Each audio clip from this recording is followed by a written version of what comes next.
حضرت عیسیٰ علیہ نبینا علیہ الصلوۃ والسلام کی خدمت میں ایک شخص حاضر ہوا. آپ اللہ کے نبی ہیں. آپ سے کہا حضور میں آپ کی خدمت میں رہنا چاہتا ہوں, میں آپ کی خدمت گاروں میں رہوں گا, آپ کی خدمت بھی کرتا رہوں گا, صحبت سے بھی برکتیں لیتا رہوں گا. آپ نے کہا ٹھیک ہے. آپ علیہ الصلوۃ والسلام نے اس کو اپنے ساتھ لیا, ایک سفر پر روانہ ہو گئے. اب اس سفر پر آگے گئے تو کھانے کا وقت ہوا. حضرت عیسیٰ علیہ الصلوۃ والسلام کے پاس 3 روٹیاں تھیں. آپ نے ایک روٹی اس شخص کو دی, ایک روٹی خود تناول فرمائی. جب دونوں نے ایک ایک روٹی کھا لی تو آپ نہر کے کنارے پانی وغیرہ پینے کے لیے تشریف لے گئے. واپس آئے تو تیسری روٹی غائب تھی. اس شخص نے تیسری روٹی چھپا لی. کچھ لوگوں کو یہ پرابلم ہوتی ہے یا ٹینشن رہتی ہے کہ یار کل کیا ہوگا, پرسوں کیا ہوگا, آگے کیا بنے گا, مستقبل کا کیا ہوگا. اب وہ بھی ایسا ہی شخص تھا کہ یار ابھی تو کھانا کھا لیا, رات کا کیا بنے گا. اس نے وہ روٹی چھپا لی, حالانکہ اللہ کے نبی کا ساتھ ہے. اب تھوڑا اور آگے گئے. حضرت عیسیٰ علیہ الصلوۃ والسلام نے پوچھا بتاؤ وہ تیسری روٹی کہاں ہے. اب اس شخص نے جھوٹ کہا کہ حضور مجھے نہیں پتا وہ تیسری روٹی کہاں ہے. آپ خاموش ہو گئے. تھوڑا آگے گئے. ایک ہرنی جا رہی تھی, اس کے بچے بھی ساتھ تھے. آپ نے ایک ہرنی کے بچے کو اشارہ کیا, بچہ خود ہی چلتا ہوا آپ کے پاس آ گیا. آپ نے ذبح کیا, اس کو بھونا, اس کے گوشت کو دونوں نے مل کر کھایا. ہڈیاں جو بچ گئیں آپ نے اس ہڈیوں کو جمع کیا اور ارشاد فرمایا قم باذن اللہ, اللہ کے حکم سے کھڑی ہو جا. اللہ کے نبی کی زبان سے الفاظ نکلنے تھے, وہ ہرنی دوبارہ کھڑی ہو گئی.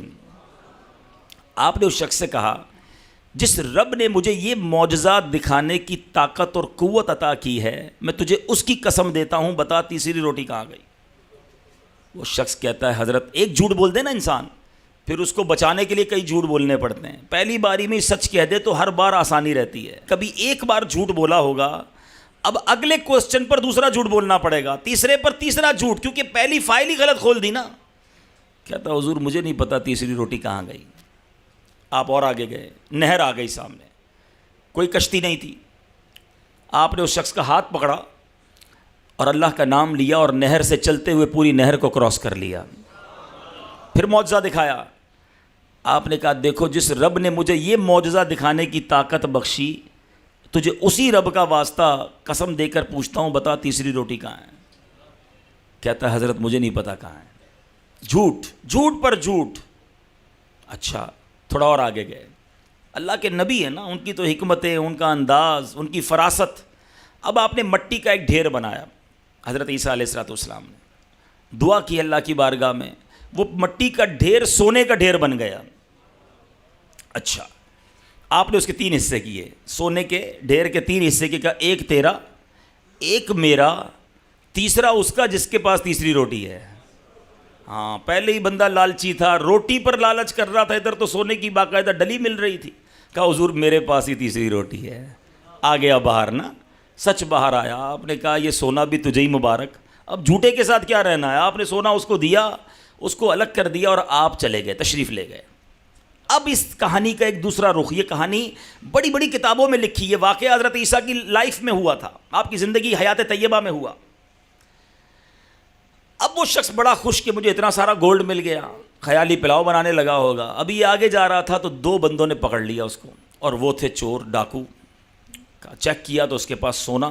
کہا چلو بھائی اب تو اس کو مار دو, سونا سارا ہم لے لیتے ہیں. وہ شخص کہتا ہے مجھے مارو نہیں, اتنا سارا سونا ہے, قتل کا اپنے اوپر جو ہے وہ الزام بھی لوگے, سونا تم دونوں آدھا آدھا بانٹو گے, ایسا کرتے 3 بندے بانٹ لیتے ہیں, مجھے بھی چھوڑ دو اور مل کر کھا لیتے ہیں. ان کو بھی سمجھ آ گئی بات کہ 50% کی جگہ 33% تو مل ہی جائے گا نا, کیوں قتل کریں. تینوں نے آپس میں اس کو ڈسٹریبیوٹ کر لیا. اب خیال آیا کہ بھوک لگی ہے, کھانا کھاتے ہیں. ایک تینوں میں سے ایک کو تھوڑا سا سونا دیا کہ جاؤ اس کو بازار میں بیچ کے اچھی سی روٹی مضبوط کھانا لے کر آؤ, سب مل کے انجوائے کرتے ہیں, کھانا کھاتے ہیں. وہ کھانا لینے گیا, سارے لالچی تھے, سارے جس کو آپ کہیں دنیا ہی کی ہوس تھی. جو گولڈ جو سونا لے کر روٹی لینے گیا نا, وہ کہتا ہے یہ جو پیچھے 2 بندے ہیں نا, اگر میں کھانے میں زہر ملا دوں یہ دونوں کھا کے مر جائیں گے, سارا سونا میرا ہو جائے گا. آئیڈیا اس کو کلک کر گیا. اس نے کھانا پیک کیا, اس کے اندر زہر ملایا. ادھر پیچھے 2 سوچ رہے ہیں یہ جو کھانا لے کر آئے گا نا اس کو مار دیں گے, تو ہم دونوں مل کے آدھا آدھا سونا لے لیں گے. ایک کے بعد ایک بیڈ پلان, ایک کے بعد ایک لالچ. اب جناب یہاں بھی پلان سوٹ ہو گیا, آنے دو, اس کو مار دیں گے. اب جب وہ بندہ کھانا لے کر آیا ان دونوں نے مل کر اسے مار دیا. جب اس کو مارا کہا چلو اب ذرا رج کے, تواڈی پنجابی میں کہتے ہیں رج کے کھاتے ہیں. تو جب وہ رج کے کھایا تو اس میں زہر تھا, یہ دونوں بھی مر گئے. سونا وہیں پڑا رہ گیا, لاشیں وہیں پڑی رہیں. حضرت عیسیٰ علیہ الصلوۃ والسلام کچھ دنوں کے بعد آفٹر فیو ڈیز وہیں سے گزرے, واپس آ رہے تھے, دیکھا 3 لاشیں پڑی ہیں سڑی گلی, اور وہ سونا جو آپ نے چھوڑا تھا وہ ویسے کا ویسے ہی پڑا ہے. پھر آپ نے اپنے رفقا کو, اپنے ساتھیوں کو بلایا اور کہا یہ دنیا ہے, یہ دنیا دھوکہ ہے.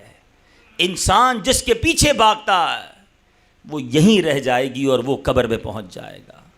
اے میرے میٹھے اسلامی بھائیوں, یہ واقعہ بظاہر تو ایک واقعہ ہے, مگر اس کے اندر کیسا میسج ہے. لالچ لالچ لالچ, ہرس, گریڈ, اور مل جائے کسی طرح, اور یہ چیزیں میرے پاس آ جائے. اور ان تمام چیزوں کو حاصل کرنے میں انسان بعض اوقات اتنا لالچی, حریص, اور اس کی آنکھوں پر ایسا دنیا کا پردہ آ جاتا ہے کہ وہ کہتا ہے اگلے کا بیڑا غرق ہوتا ہو تو ہو جائے, میرا بھلا ہونا چاہیے, میں خوشحال ہو جاؤں, میں مالدار ہو جاؤں, میں انجوائے کروں, میں پلیجر والی لائف گزاروں, میری بلا سے کسی کا جو ہونا ہو جائے. یہ وہ غلطی ہے, یہ وہ جو گریڈ, جو لالچ ہمارے دلوں میں پھنسی ہوئی ہے. پھر مال کمانے کی لالچ تو ایسی ہے جس میں انسان اس قدر آگے بڑھ جاتا ہے کہ نہ اپنے کو دیکھتا ہے, نہ پرائے کو دیکھتا ہے, نہ حلال کو دیکھتا ہے, نہ حرام کو دیکھتا ہے, نہ جائز دیکھتا ہے, نہ ناجائز دیکھتا ہے, نہ کسی مسلمان کا بھلا دیکھتا ہے.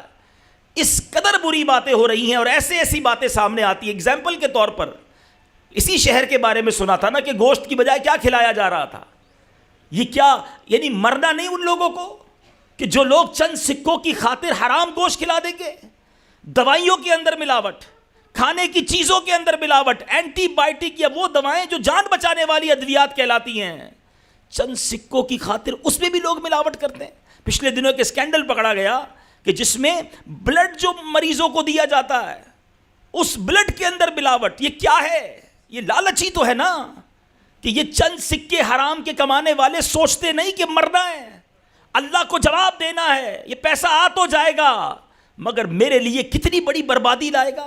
جو ظلم کر کے پیسہ کماتے ہیں, جو رشوت کا پیسہ کماتے ہیں, جو اللہ کو ناراض کر کے پیسہ کماتے ہیں, وہ سوچتے کیوں نہیں کہ پیسہ ہی سب کچھ نہیں.